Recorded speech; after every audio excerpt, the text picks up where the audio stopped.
Hello everyone. So I know it's been a while since I've posted last. I will be doing the last reading of The Power of Six by Pittacus Lore because we're almost to the end. It's very little left. We'll be starting on chapter 31, and I will finish the book. I know it's got 3 chapters to go, but I feel like I'm not going to make you wait, even if, just so yeah. I did want to apologize because I haven't posted in a while, because I haven't been feeling good. I've been pretty depressed like this whole week, maybe a little longer, and it like just has been kind of building over like different issues, like I'm better and I've been working really hard to get better, but that doesn't mean that I'm, all the way better.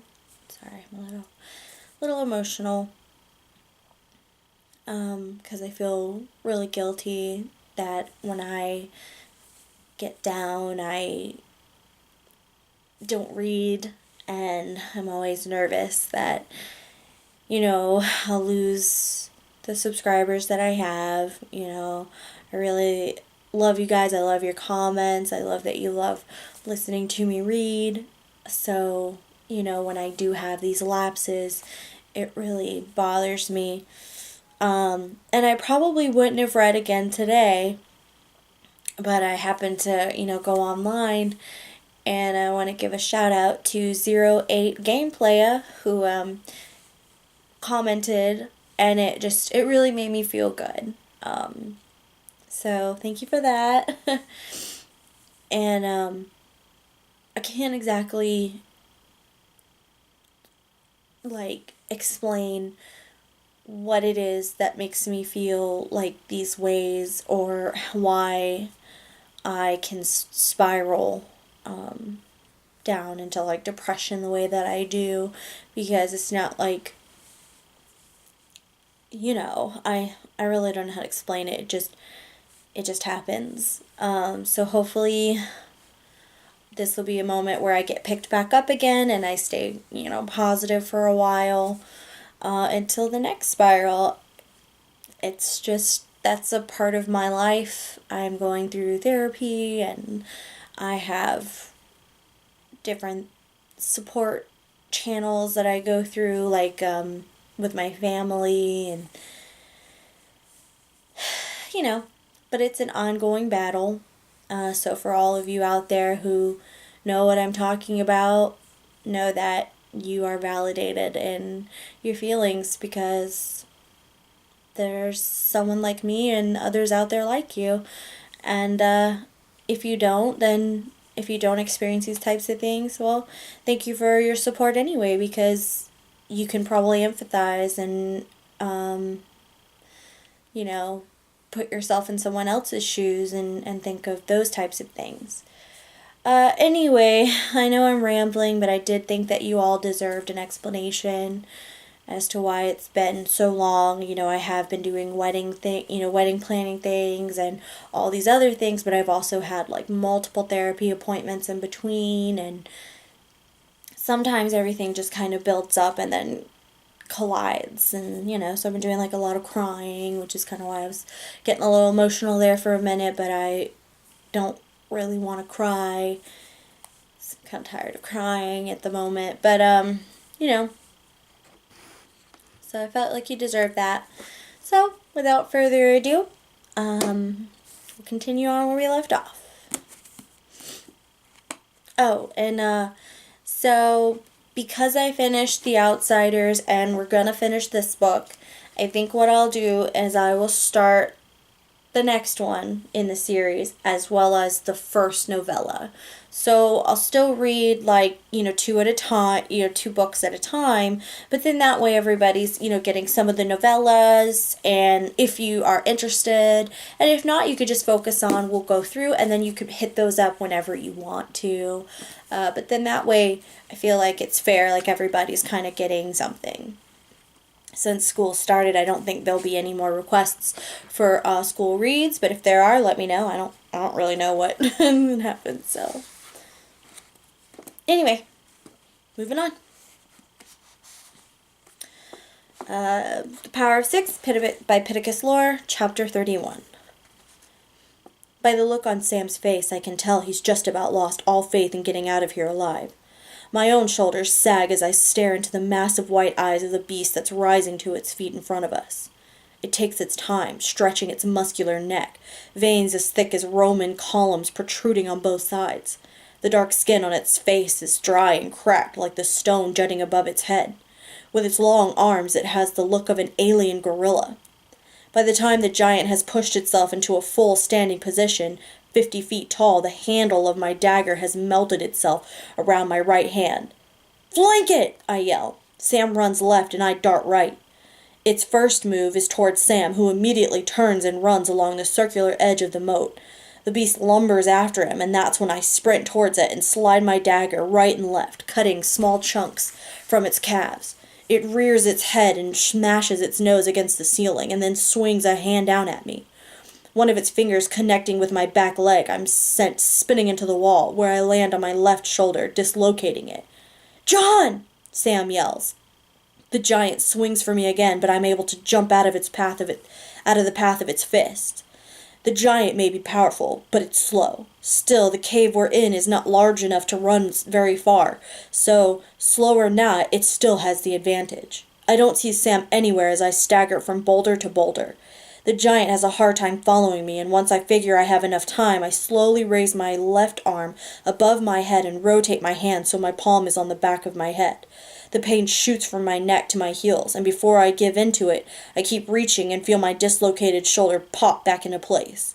A sense of relief comes over me, but it's short-lived as I look up to see the giant's palm right above my head. I raise my dagger and its blade punctures the beast's palm, but it's not enough to stop it from wrapping its fingers around me. It picks me up, and the strength of its squeeze causes the dagger to fall to the ground. I hear its diamond blade clang, and as I'm turned upside down, I search for it so I can use my telekinesis to retrieve it. "Sam, where are you?" I'm disoriented as the beast turns me right side up again, and it holds me a few feet above its nose. Then I see Sam emerge from a fissure in the wall. He runs and picks up my blade, and a second later the giant squeals in shock and pain. It squeezes me hard, and I push back against its fingers as much as I can. As it stumbles backwards, I'm able to free my shoulders, arms, and hands. I turn on the lights of my palms and shine my lumen directly into its eyes. It's instantly blinded and backs into a wall, and that's when I'm able to pull the rest of my body free and jump. Sam tosses me my dagger, and I charge at the beast, plunging the blade into the skin between every toe. The giant howls. It bends over, and when it does, I shine my lumen again into its eyes. It loses its balance, and I make a boulder behind it dislodge and slam into its lower back. The beast pitches forward, its long arms straight out to break its fall. Its massive hands land in the moat of steaming green liquid, and the sound of its searing flesh comes a second later. I watch as the beast crashes into the base of the electrical force field, and the thick stone pedestals holding the chests. The crash disrupts the force field and sends the pedestals flying across the room, breaking against the stone.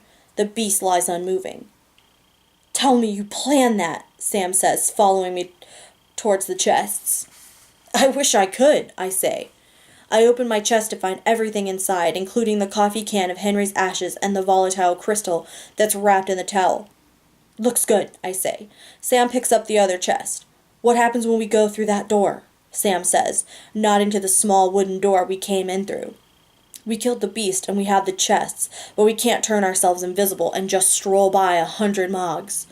I open my chest and handle different crystals and objects, but again I have no idea what most of them do, and the ones I do know how to use can't exactly get me through a mountain of aliens. Looking around the room, I'm losing hope. but it's after studying the giant's melting skin and disintegrating bones that I get an idea. With my dagger back in my jeans pocket, I slowly approach the moat of bubbling green liquid. I take a deep breath and carefully dip a finger in it. Just as I'd hoped, it's scalding hot but merely tickles my skin like fire. It's like green lava. Sam? Yeah? When I say open the door, I want you to open it and get out of my way immediately. What are you going to do? He asks. Visions of Henry running the lauric crystal over me as I lie on the coffee table. My hands in open flames run through my mind, and I dunk my hand into the moat and pick up a dripping scoop of the green lava. I close my eyes and concentrate, and when I open them, the liquid is hovering over my hand in a perfect flaming ball. This, I guess, I say. Wicked. Sam runs over to the wooden door, and I nod to show him I'm ready. He rips the door open and dives to his right. A cluster of heavily armed Mogs are running our way, but when they catch sight of the fiery green ball coming their way, they try to turn around. As the ball is about to splash on the chest of the first Mog, I use my mind to spread it out like a fiery blanket. Several Mogs are hit, and after a moment of burning torture, they turn to ash. I wing ball after ball of green lava at more Mogs, knocking them down. Sam collects a pile of their guns, and once there's a lull in the advancement, I grab 2 more balls of green liquid and run out the door. Sam follows me with a long black gun under each arm. The number of Mogs running down the dark tunnel is staggering, and with the flashing lights and piercing sirens, it's a sensory overload. Sam pulls both triggers and mows down row after row of Mogs, but they keep coming. When he's out of bullets, Sam grabs 2 more guns. I could use some help here, Sam yells, mowing down another line of Mogs. I'm thinking! The mucus-covered walls of the tunnel don't appear to lend themselves to spreading a decent fire, and I don't have enough of the green lava in my hands to do enough damage. To my left are the silver gas tanks and silos with their heavy pipes, spouts, and aluminum ducts. Next to the tallest of the silos, I eye the control panel with electrical wires pouring out. I can hear the screams and roars of the beasts in the barred chambers farther down the hall and wonder how hungry they are. I toss a flaming bowl at the control panel and it disintegrates in a storm of sparks. The bars of the chambers lining the walls begin to rise, and that's when I toss the other green ball at the base of the gas tanks and silos. I grab hold of Sam and sprint with him back into the giant's chamber. As the explosion erupts, I whip Sam against the stone section between the wooden door and the rising steel gate and allow the advancing wave of flames to sweep over me. My ears are flooded with the crackle and hum of fire. Dozens of crawls burst from their open chamber and attack a series of unsuspecting Mogs from behind. Several Pikins stomp into the tunnel with roars and head under a door. Whoops, wait a minute. I skipped a page. And swinging arms. The reptilian mutant with horns charges towards the back of the tunnel, plowing over Mogs and crawls under the legs of the Pikins. The gargoyle-like winged creatures buzz at the ceiling, swooping down to take a bite out of anything they can, and the monster with transparent skin sinks its rows of teeth into the calf of a Pikin. That all happens in a matter of seconds. Then they're overtaken by a sea of fire. After a few minutes, once the fire escapes up the spiral cavern at the end of the tunnel to continue to wreak havoc throughout the mountain, the long corridor in front of me is littered with ash piles and black monster bones. I extinguish the fire surrounding me and brush my hands off onto my thighs. Sam is singed, but otherwise okay. Brilliant, dude, he says. Let's just try to get the hell out of here, and then we can celebrate. I stick my chest under my arm, and Sam picks up the other. We race through the fire's destruction. The stench of death is choking. The charred ladder at the end of the tunnel appears stable, and with only one free hand apiece, we climb with difficulty. Our feet hit the burned and blackened spiral ledge, and we sprint around and around until we reach the cave center. The inferno I unleashed did much more damage than I thought it would, and we see piles upon piles of ash. But we also see hundreds of Mogs crawling out of different corridors and tunnels on their hands and knees, burned or still on fire, barking in pain, unable to pick up their guns, unable to do anything as we jump over them. There are other soldiers, racing above us on ledges, some with weapons in their arms, others with the wounded. I'm confused which way the exit is, and as I lead us through a series of tunnels with my pendant swinging around my neck, Sam and I each pick up a discarded gun. We run with them chest high, firing at anything that gets in our way. Even though we don't know where we're going, we don't stop moving until we come to the cells with the human prisoners. That's when I know for certain we've gone the wrong way. I pull Sam in the other direction, but he plants his feet and stops me. I can see the concern and hope on his face.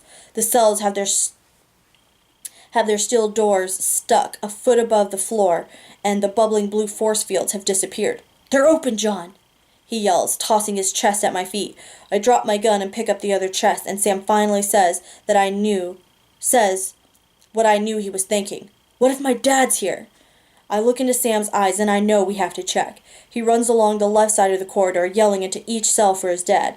I'm investigating the cells on the right when a boy my age with long black hair sticks his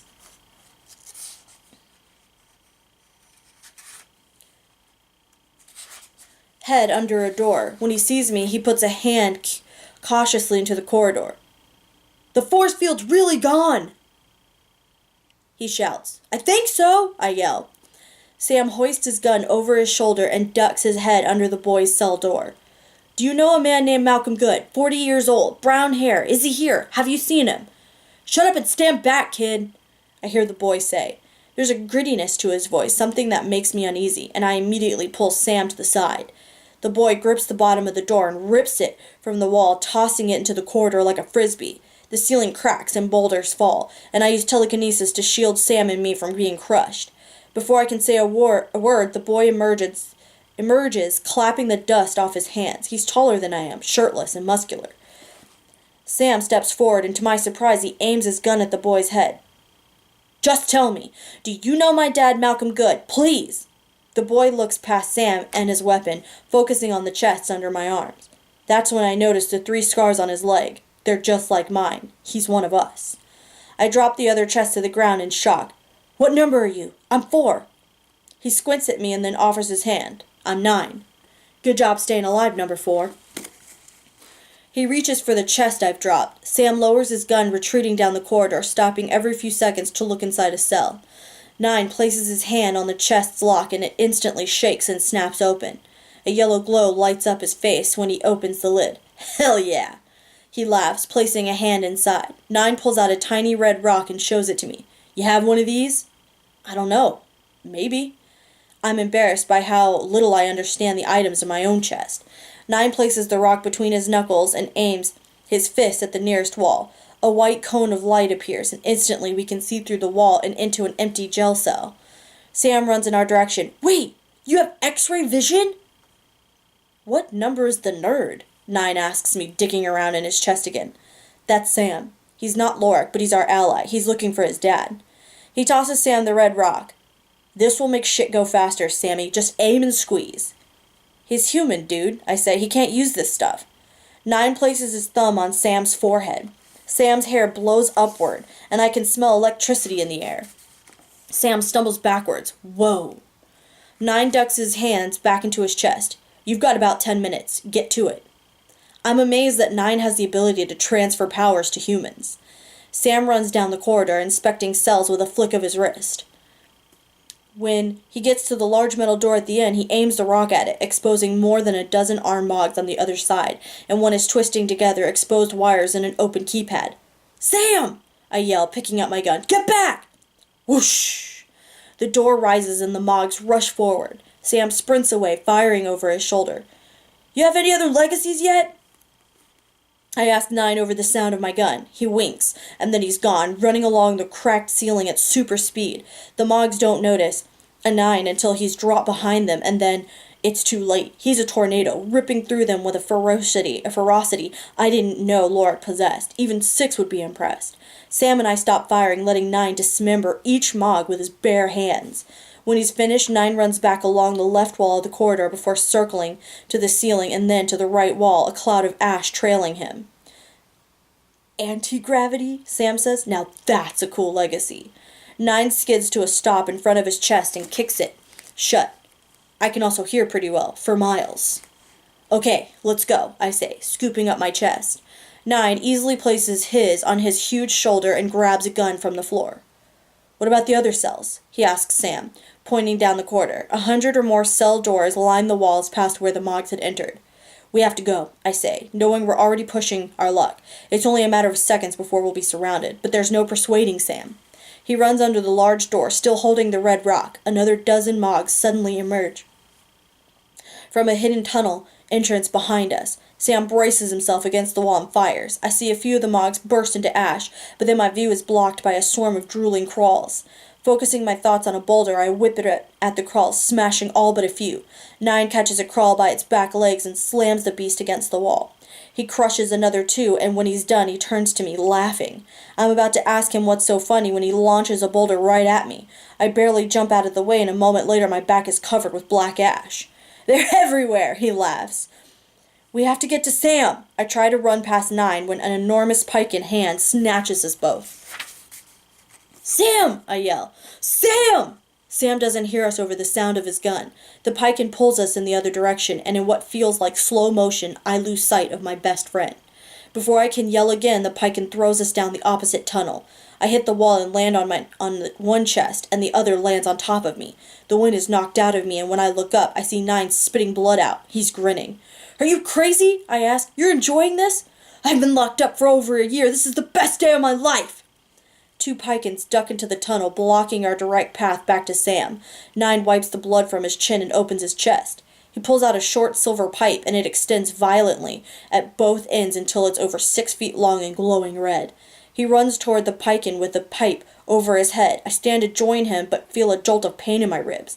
I dig inside my chest for my healing stone, but by the time I find it, 9 has killed both pikins. Running back along the ceiling, he twirls the pipe at his side, and when he's 20 feet away, he yells for me to move. The glowing red pipe sails over my head like a javelin, impaling a pikin in the stomach.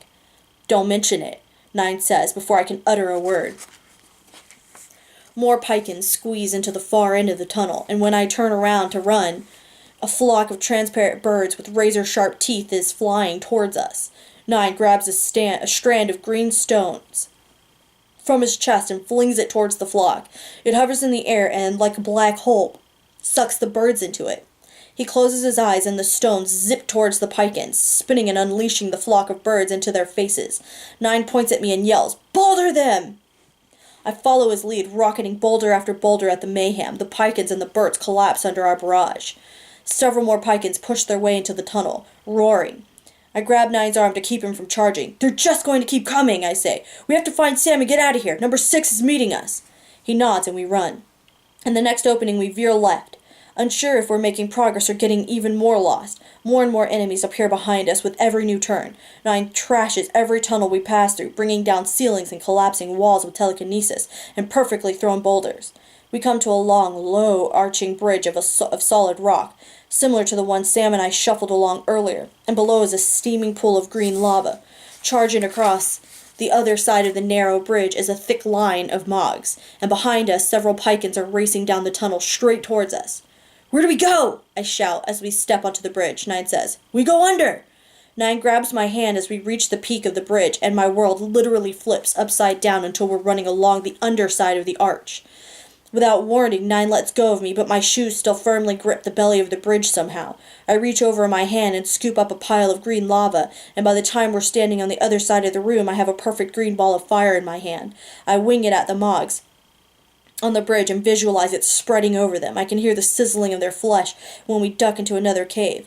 I'm out of breath when we reach a steep decline. I'm judging the grade of the drop when I'm hit with a blast from behind. I topple forward and fall at an amazing speed, and when the ground finally levels out, my recently dislocated shoulder hits first. I roll onto my stomach in unimaginable pain. The blast hits me square in the back, and my muscles are... The blast hit me square in the back, and my muscles are stuck in an uncontrollable spasm. I can hardly breathe, let alone search my chest for my healing stone. The only thing I can do is stare at the slivers of moonlight that appear and disappear at the end of the tunnel. The tarp, it's flapping in the forest wind. I'm back to where I started. I hear the sound of rocks crumbling behind me. I'm in more pain than I thought imaginable, and all I can think about is leaving the mountain. Straight ahead. It's the exit. We can regroup out there, I manage. If we can make it outside, then I can heal myself, hide our chests in the forest, and maybe BK can come back in with us now that we've destroyed the gas tanks. The 4 Mogs who guarded the entrance are gone, and 9 jumps out through the tarp and into the forest. I follow. The stench from the dead animal carcasses hits us fast, and we both gag as Nine jogs into a line of trees. I collapse against a trunk. I need 5 minutes, I think. Then we're going back in for Sam, guns and hands blazing. Nine digs around his chest, and I close my eyes. Tears roll down my face. I'm startled by something rough touching my left hand. I open my eyes to see it's Bernie Kosar in his beagle form, licking my fingers. I don't deserve that, I tell him. I'm a coward. I'm cursed. He notices my injuries and tears, and then sniffs Nine's face before expanding into a horse. Whoa! Nine jumps back. What the hell are you? Chimera, I whisper. He's a good guy. He's Lorik. Nine quickly pets BK's muzzle and then presses a healing stone to my back. As it works through my system, I notice a menacing storm brewing over the mountain. The sky suddenly rages with lightning and booming thunder, and I'm so grateful Six's return that I stand, ignoring the remaining pain in my back. The clouds shift and stretch in a way I've never seen before, though, and the sky feels suddenly evil. This isn't Six. She's not back to help. I watch the funnel cloud that I've only seen in my worst visions form. Bernie Kosar rears backward as a perfectly spherical spaceship, milky white like a pearl, sweeps down through the tornado's eye. The ship lands right in front of the mountain's entrance, sending tremors through the ground. In the same way as I had seen in my visions, a door appears from out of nowhere on the ship's side, simply melting away. The Mogadorian leader from my visions. He's here. Nine gasps. Setrakis Ra. He's here. This is it. I'm silent, frozen in fear. So that's his name? I finally whisper. That was his name. For every day they try to torture me in my sea-pan, I'm going to stab him with this. The red pipe glows in Nine's hand. Its ends expand with rotating blades. I'm going to kill him. And you're going to help me.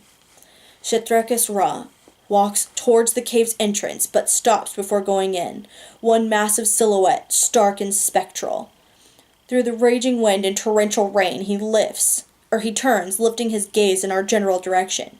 Even from as far away as I am, the faint glow of the 3 pendants is unmistakable around his thick neck. Nine and I charge out of the trees with Bernie Kosar galloping behind, but it's too late. Setrakis Ra has disappeared into the cave, and the same bubbling blue force field that covered the prison cell doors appears over the entrance. No! Nine yells. He slides to a stop and stabs the ground with his pipe. With my dagger in my hand, I keep going. I hear Nine scream for me to stop, but all I can think about is killing Setrakis Ra, saving Sam and his dad, and ending this war, right here, right now.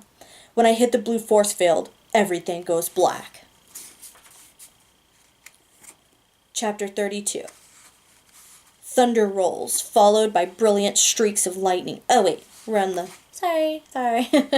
Wrong person. Thunder rolls, followed by brilliant streaks of lightning, and in their glare I see the clouds expand and drop. Rain falls in heavy sheets, and the armored Mogadorian looks down at me. He presses the cannon against my blue pendant and says something I can't understand. My wound in my stomach has almost healed, and I hear Ella yell my name over the thunder.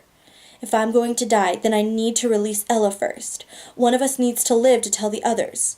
I cautiously lift my hands and envision the trunk separating, when a bolt of lightning cracks in the distance. Less than a second later, the bolt strikes the Mogadorian standing over me, and he turns to ash and is swept away in the wind.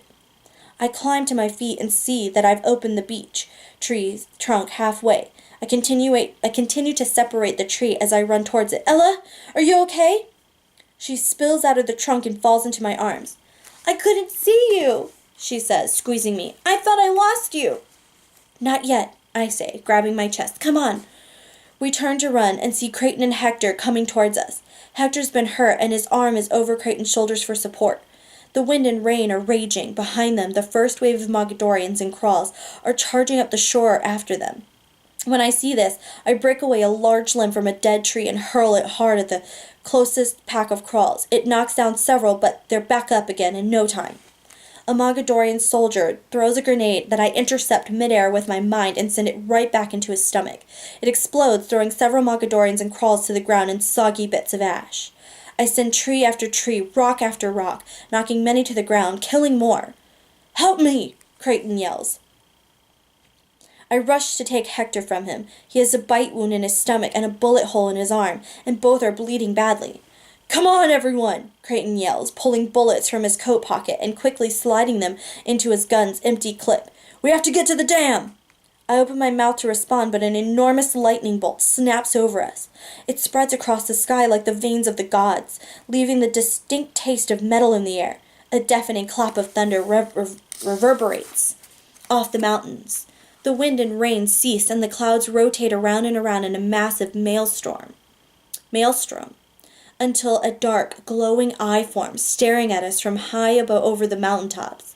The Mogadorians are just as mesmerized as we are.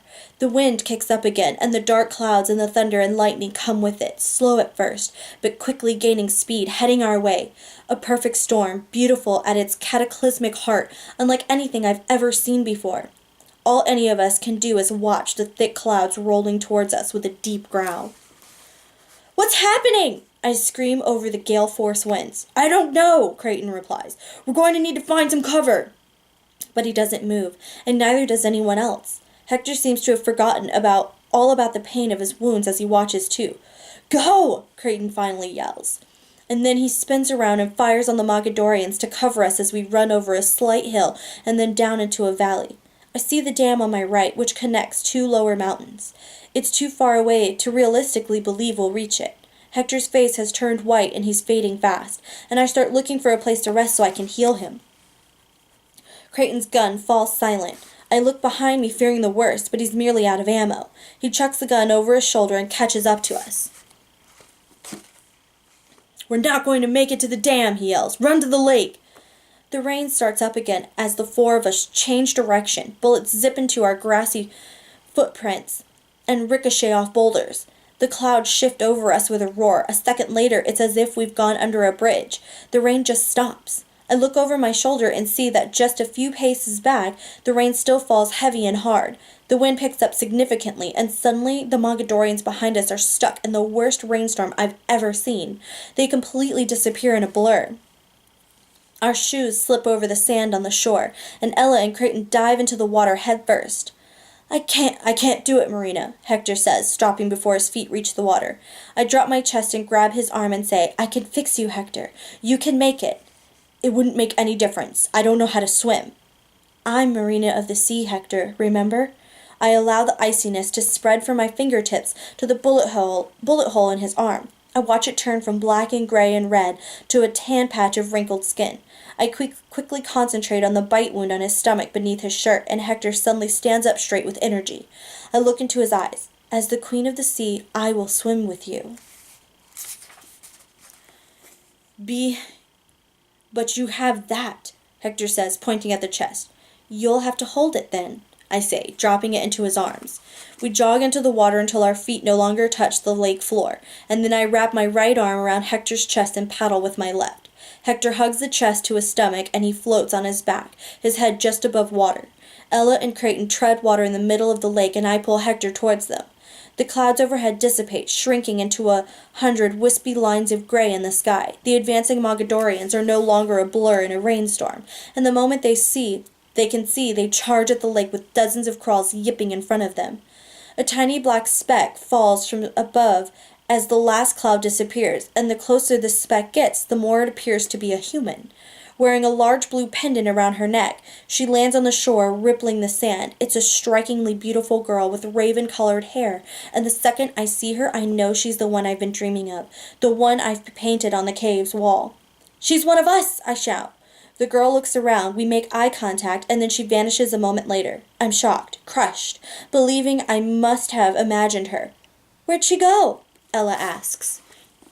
The moment I realize Ella saw her too, that I hadn't imagined her, I watch as the two nearest crawls are somehow yanked backwards in the air. They're hovering, yipping, and snarling at something behind them, and then they slam into each other until they fall limp. One crawl goes sailing into the legs of two soldiers, and the other is swung in the air, connecting with other crawls and soldiers. Invisibility. She has the legacy of invisibility. She's invisible. I'm amazed and jealous at the same time. But most of all, I'm grateful. Every crawl that touches the water is yanked backwards by unseen hand and slammed into the hard sand or a Mogadorian soldier. A dropped cannon rises from the grass and starts firing in all directions. Crawl after crawl is destroyed. Dozens of Mogadorians burst into ash. Clouds of ash. Cannon blasts come from the other side of the lake, and I spin to see 20 or more Mogadorians wading in up to their waists. Rays of light hit the water all around us, creating enough steam that I can barely see Hector in front of me. "Ella!" I shout. "Over here!" she yells to my left. "Take Hector!" She wraps her arm around Hector's chest. "Why?" "Because I'm not going to stay out here while that girl fights all by herself. This is my war too." Before anyone can stop me, I sink below the surface, and the water instantly tickles my lungs. I swim deeper until the green-blue color of the lake becomes gray. I see the hulking body of Olivia below me. She's lying lifeless on the lake floor, clouds of blood billowing from the hundreds of bite wounds on her back. I head towards the opposite shore, and after a minute I can see the legs of the Mogadorians. I swim next to the one farthest on the left. I plant my feet in the muddy bottom and launch myself out of the water. The Mogadorian doesn't have enough time to react as I toss him towards the middle of the lake with my mind. I float his cannon into my hands, shoot him, and never let go of the trigger. The Mogadorians along the lake burst into ash, and when I've killed them all, I aim towards the hundreds near the vehicles. There's movement in the water behind me, and I'm too slow. A crawl jumps and sinks its teeth into my side. The pain is immediate and horrible, as if someone was holding a hot branding iron to my ribs. The beast whips me headfirst into the water and then against the sand of the shore.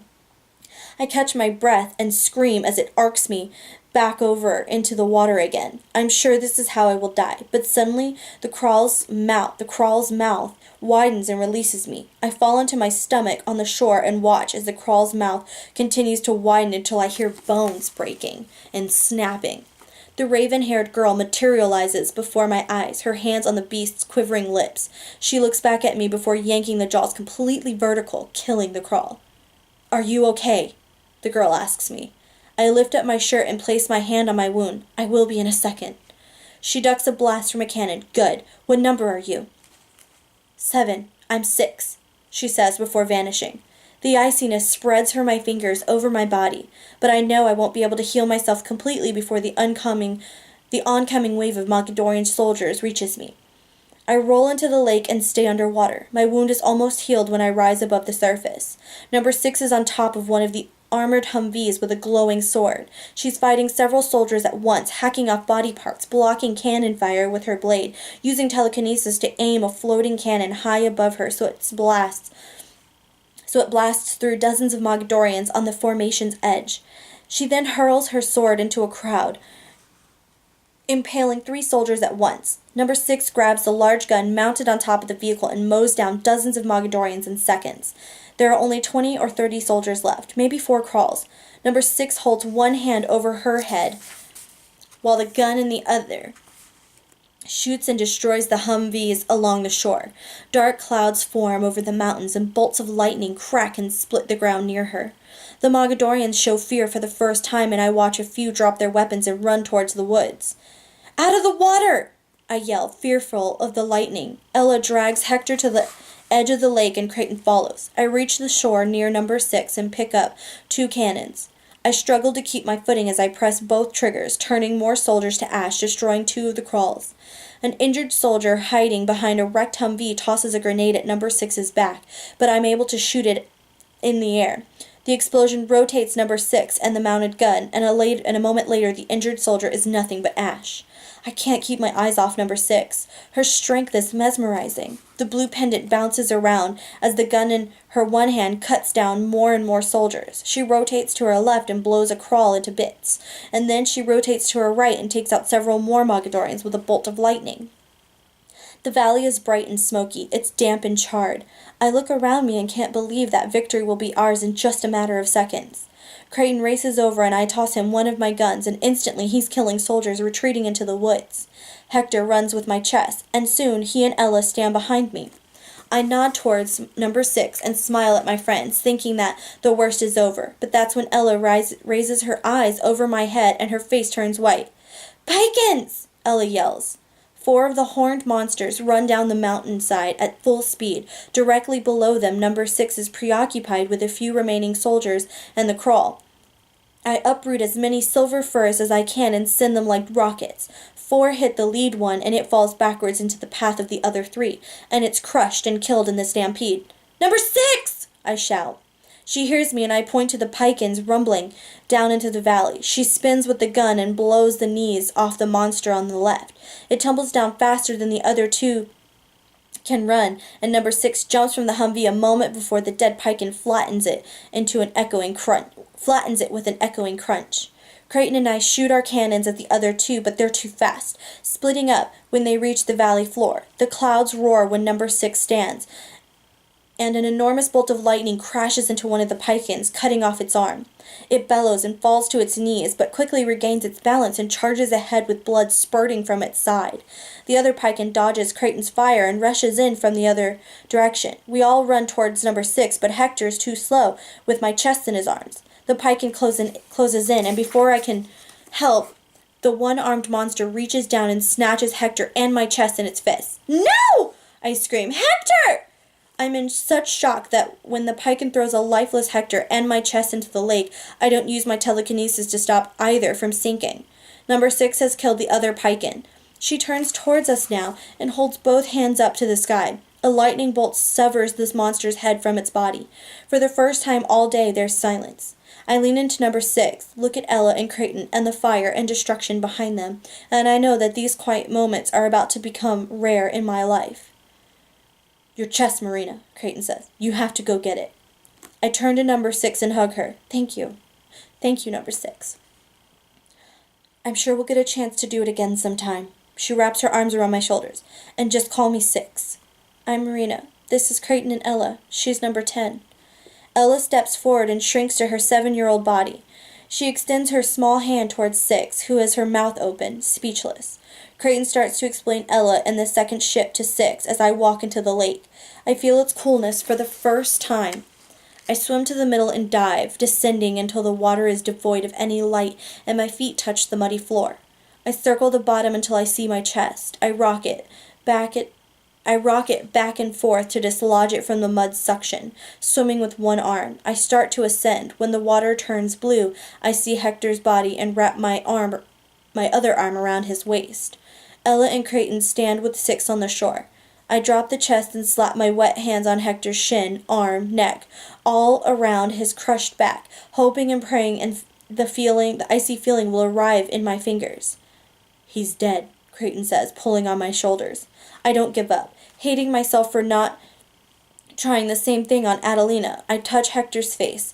I run my hand through his gray hair. I can even levitate him a few centimeters off the sand and try it all over again. But it's true. He's gone.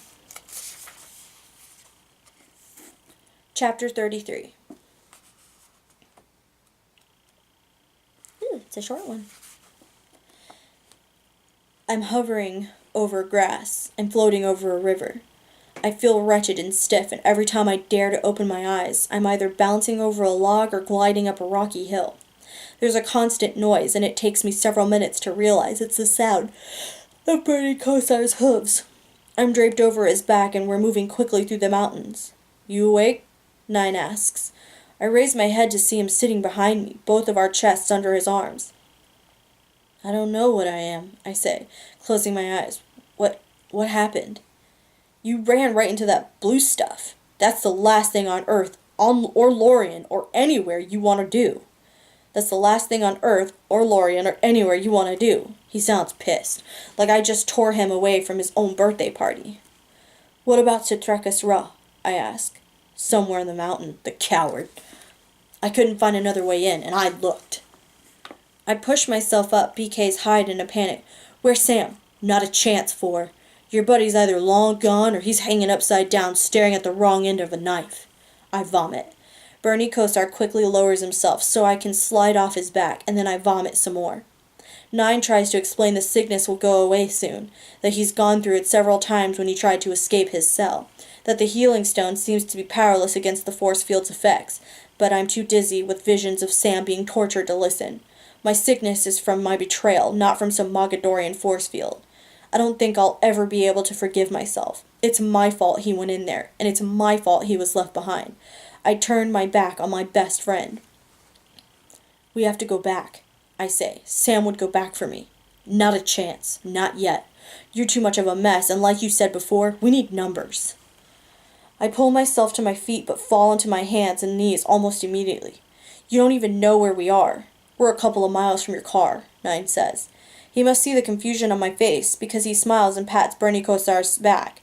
Turns out, I can talk to animals. Who knew?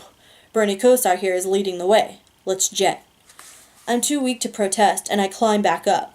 Bernie Kosar gallops as fast as he can, his belly brushing the tops of shrubs and felled trees as he hurdles us over obstacles. My body aches, and I clutch his side as we zigzag up and down the mountains and hills, splashing through two fast-moving rivers. The stars slowly reveal themselves high in the sky, and I know that one of them, far, far away, is the slight glimmer of Lorien's own sun, shining its bright light upon a hibernating planet. So, what's our next move? Nine asks as we trot among the shadows. I'm silent, wondering what Henry would say our next move would be. I wonder what kind of look would be on his face. Would he beam with pride over me retrieving the chests, rescuing a member of the guard, and killing so many Mogs in the process? Or would he be disappointed in me for not taking on the leader when I had the chance, and for leaving Sam behind? Visions of Sam locked behind one of those steel doors come to me every few seconds, and I watch my tears glide down BK's neck. I hate to think it, but I'd rather he die than be tortured for information about me. I try to blame Sarah for turning us into the police, but I can only blame myself for contacting her when everyone told me not to. I keep quiet and dig my heels into Bernie Kosar's hide, and he picks up the pace. Six is somewhere in Spain, hopefully with another member of the guard. Part of me wants to get on a plane to go directly to her, but with my escape from a federal facility and my face still on FBI's most wanted list, I don't see how it's possible. We make it to the SUV, and I painfully dismount, unlock the back door, and Nine quietly loads both chests into the trunk. Crawling across the back seat, disgusted with myself, I ask Nine if he'll drive. I was hoping you'd ask, Nine replies. I hand him the keys and feel the engine come to life. Something is under my body, and I shift to my side to find Sam's dad's glasses.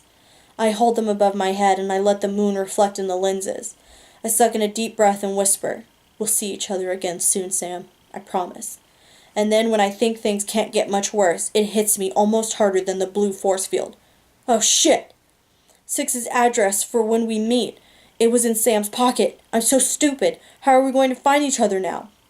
Over his shoulder, Nine says, Don't worry, Four. Things are happening for a reason. If we're supposed to meet up with 6 or 5 or whoever, we will. And if Sam is supposed to still be a part of all this, he will be. Bernie Kosar jumps into the back seat in his beagle form and licks my cheek. I pat his head and let out a long-drawn sigh, in utter disbelief that after everything that's gone wrong in the last 48 hours, I've also managed to lose the address Six had written down. I look out the window to see the wind is blowing to the north, and I wonder if it might be telling me something, or at the very least pointing me in the right direction, as Six believes it's done for her. Head north, I say. I think north would be good. You got it, boss.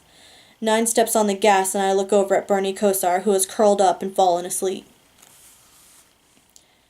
We bury Hector's body at the bottom of the dam where the white concrete meets the grass. He once told me that the key to change is letting go of fear, I say, looking into the eyes of Ella, Creighton, and Six. I don't know if I've let go of fear just yet, but the change is happening. It's definitely happening. And I can only hope that you all can help me through it. We're a team, Ella says. Of course we will. After we say our goodbyes, we climb the dam's ladder. We stand on top of the dam, peering down into the valley and the lake. On the other side of the dam is a series of locks holding back a much larger lake, and I can't help but think it's a metaphor for the way I'm feeling right now.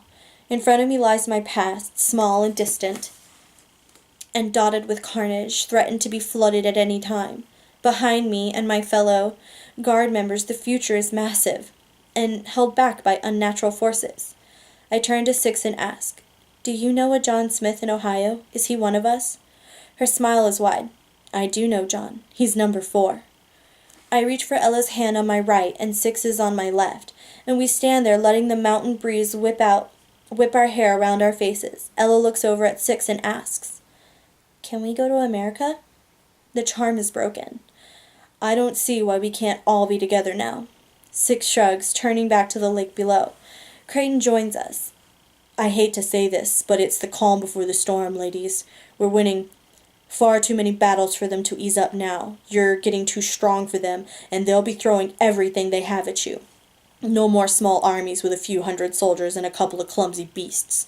Their ruler will be here soon, Satrakas Ra. Who? I ask. Satrakas Ra. Creighton shakes his head, and I don't think you're ready for him. Then it's settled, I say. We're going to Ohio to be with John Smith. West Virginia, actually, in exactly 2 weeks, Six says. I'm not sure that's wise just yet. Creighton begins walking away. We need to gather the others first. Six walks after him. That sounds good and all, but I have no idea where they are. I do, Creighton says, not turning around. I also know where our chimeras are. If Satrakas Ra thinks this is going to be easy, he's got another think coming. We follow him, taking the first of many steps down the opposite side of the dam. Okay, that was the end of The Power of Six. Yay, it's getting crazy. So the next book is The Rise of Nine. I wonder why it's titled The Rise of Nine. Probably because you just met number 9.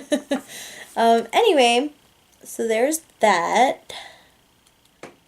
And this is just giving you like a couple of the chapters for that. So in the next video, I will be reading the first chapters of The Rise of Nine, and then in a separate video that I'll also upload around the same time, I will read the first chapters of the first novella. And if I'm correct, I think the first novella is about Six and her like background, or it could be the fallen 3, the first like 1, 2, and 3 that we don't know anything about. So, but I'm not entirely sure. I have all the books, so we'll find out. I just don't remember exactly the order that goes in. Well, I hope you enjoyed the video. If you did, give me a thumbs up, like it. If you're not already subscribed to my channel, please make sure you subscribe and hit that notification bell so you can always get the videos as they're updated. I do usually try to do them daily or very regularly, unless, like I explained earlier, unless I'm in one of these moments, which they happen when they happen. It's a constant battle that I go through. It doesn't anyway. And if you want to leave me a comment, that would be great, because I do read them, I respond to them, and if you don't mind shoutouts, let me know. And again, I wanted to say that special thanks to 08 Gameplay for really, really making my day. Okay, that's it for now. Reading by Ree. Until next time. Bye.